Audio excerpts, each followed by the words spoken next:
Hi friends, we are wrapping up Exodus chapter 18 today, and this is an encouraging passage. We see that God cares and he provides for the need of Moses and the need of the people in a beautiful way through Moses's very own father-in-law, this what appears to be a brand new believer in Yahweh. He definitely has put his faith in Yahweh, and we saw yesterday the passage ended with him worshiping Yahweh and sacrificing to Yahweh with the other leaders of this new nation of Israel. So main point for today, we'll dig into some of these questions, but we see God speaking through Jethro, and he speaks to Moses this doable plan to teach and uphold God's law in such a way that will bring order to keep peace amongst the people of Israel. And so, I just thought, wow, here's preparation for the law, for God's law that is yet to be really a big part of Exodus, I think, in the coming chapters. And here's how it is introduced. So what do we have? We have the who, Moses, Jethro, and the people of Israel. When this is the very next day, and this was the day after Moses and Jethro and the leaders of Israel celebrate what it is the Lord has done with Jethro, as Jethro worships and sacrifices to the Lord. Really, there was rejoicing, there was worship, there was fellowship. Yesterday was encouraging as well. So today, what happens? Well, it starts off with verse 13, and I think it's good to read this. The next day, Moses sat to judge the people, and the people stood around Moses from morning till evening. And when Moses' father-in-law saw all that he was doing for the people, he says, "What is this that you are doing for the people? Why do you sit alone and all the people stand around you from morning till evening?"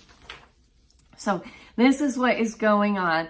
All of these people of Israel are standing around Moses. They are looking to Moses to judge.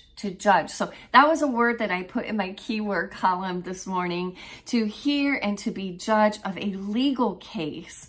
And I thought that verse 16, it's always glorious when scripture interprets scripture, but I thought that verse 16 kind of gives us a hint into what a judge does.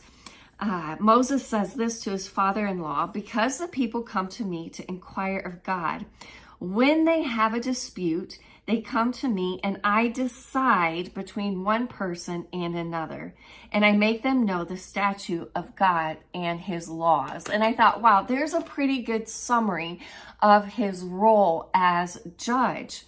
If we look down, well, let's just leave it at that.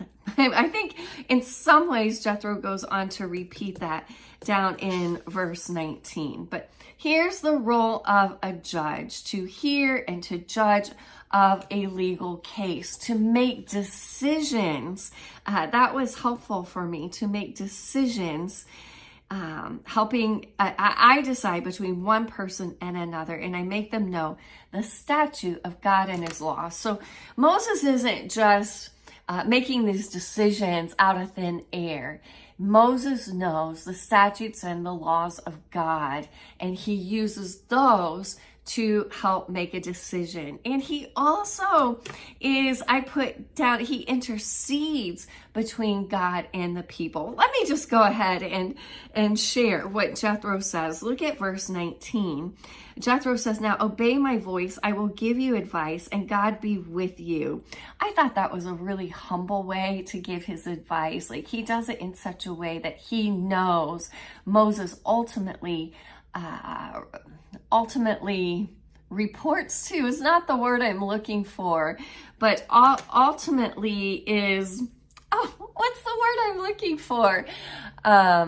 accountable. Moses is ultimately accountable to the Lord for how he leads and how he does that. And I feel that Jethro speaks wisdom to him in such a way as understanding that ultimately Moses is accountable to the Lord.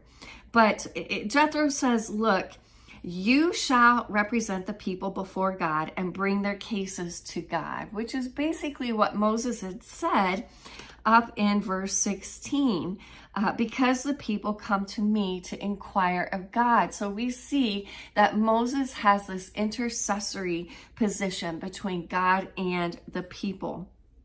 But then Jethro goes on in verse 20 and says, and you shall warn them about the statutes and the laws. Again, here's what a judge does. And number 3, and make them know the way in which they must walk and what they must do. All right, so that's what the role of a judge looks like. And I think this is just a fascinating passage to better understand that. But then Jethro goes on to give him a little bit more advice.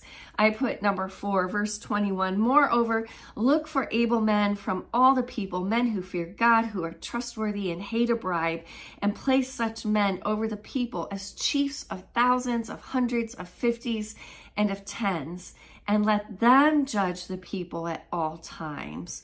And he goes on to say, look, they will bear this burden with you. And then I highlighted verse 23. If you do this, God will direct you. You will be able to endure. And all this people also will go to their place in peace.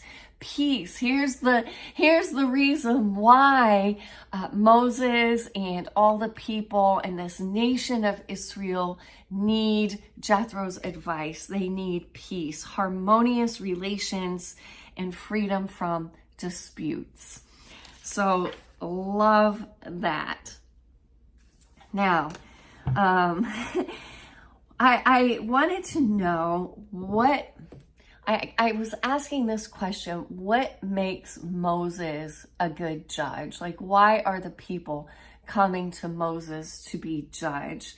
And I looked at verse 15, because people do look to Moses to inquire of God and to settle their disputes.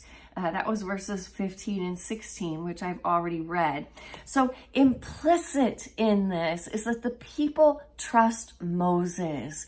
They trust that Moses is seeking after God, that Moses is fearing God, that is has a reverence for the Lord. And also that Moses knows the statutes and laws of God. He knows the way of God, of Yahweh. And that is important. I thought there were a number of beautiful cross references. I marked it down, 1 Corinthians 6:1. When one of you has a grievance against another, does he dare go to the law before the unrighteous instead of the saints?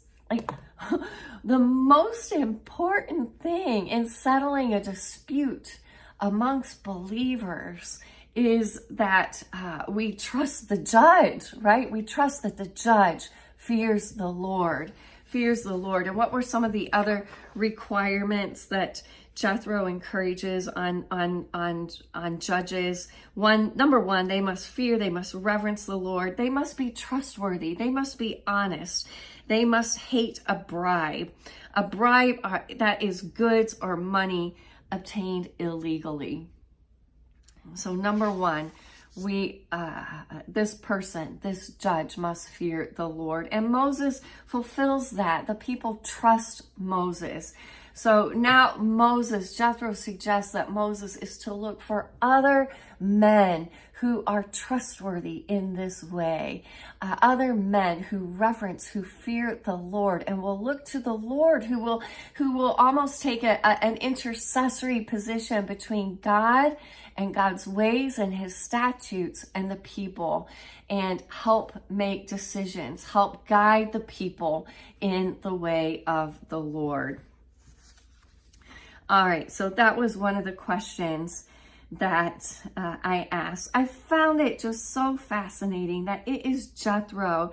It is this priest from Midian who probably has experience in judging, in settling and making decisions amongst disputes of the people. That's the role. If we put on our ancient Near East glasses, we would see this was the role of leaders. Pharaoh of Egypt had this role as well. He settled disputes. He listened to disputes. Any king, any leader, and this priest would have had experience at settling disputes amongst the people. It would be their role as a leader. So Jethro has wisdom, he has experience, but he is also the father-in-law of Moses. He obviously cares about Moses. And I think we see that in his comments. Yes, he speaks directly to Moses, like, why are you doing this?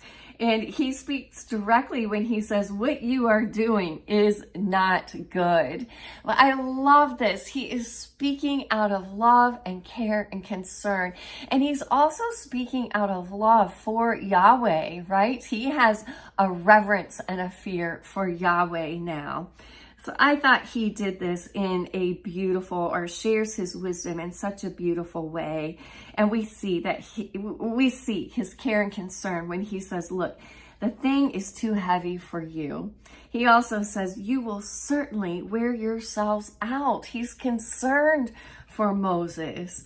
And he just says it like it is. He says, you are not able to do it alone. And so then he humbly presents this plan for Moses, knowing that Moses ultimately is accountable for the Lord. And what do we see then? We see verse 24, it says, so Moses listened to the voice of his father-in-law and did all that he had said. Here, this shows Moses's heart, a humble heart. This shows his humility, that he would follow Jethro's advice, knowing that Jethro is speaking from wisdom. Jethro is speaking from a love of Yahweh and a newfound love for these people, and a care and concern definitely for Moses. Isn't that beautiful? I think it is all so uplifting how God provided for the needs of Moses and for the needs of the people through Moses's father-in-law, Jethro, who had been this priest in Midian. I also, one other thing that I see, there's more that I see about who God is, but I also love seeing that God is a God of order. Isn't that what he does here? He gives Moses this plan that will help bring order, that will help bring harmony and peace to the people of Israel. And so we see God's heart and his desire to bring order and peace out of chaos. So love it, love it. Friends, we can trust God. We can trust God to care and provide for our needs, and care and provide. For me, this spoke to me and just the needs there are within ministry.